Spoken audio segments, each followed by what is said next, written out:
Welcome to the Beyond Imagination Minute with author and speaker, Shana Schutte.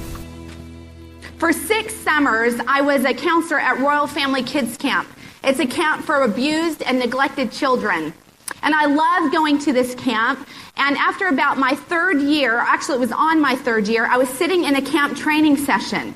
And the camp social worker stood up and said, the campers may become volatile towards the end of the week. It was a week-long camp, especially if they feel a connection with you. And I thought, well, that's not going to happen to me because I'm an expert. And I've gone through all of this before, and I've never had any problems, and that's going to happen to someone else.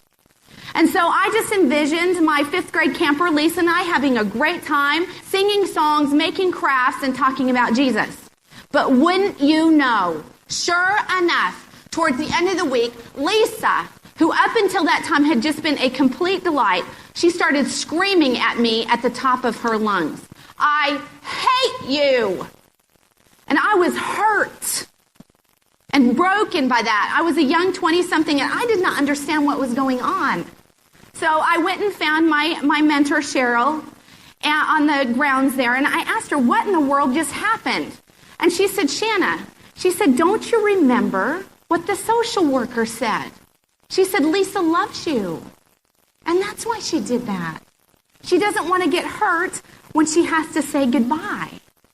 So Lisa, completely unaware, did what many of us do when we're hurting. She made an unhealthy vow.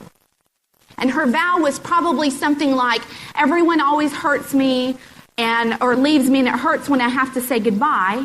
And so I'm just going to hurt Shana before she hurts me. Now, her vow was an effort to protect the place where she felt the most vulnerable, which is right here in her heart.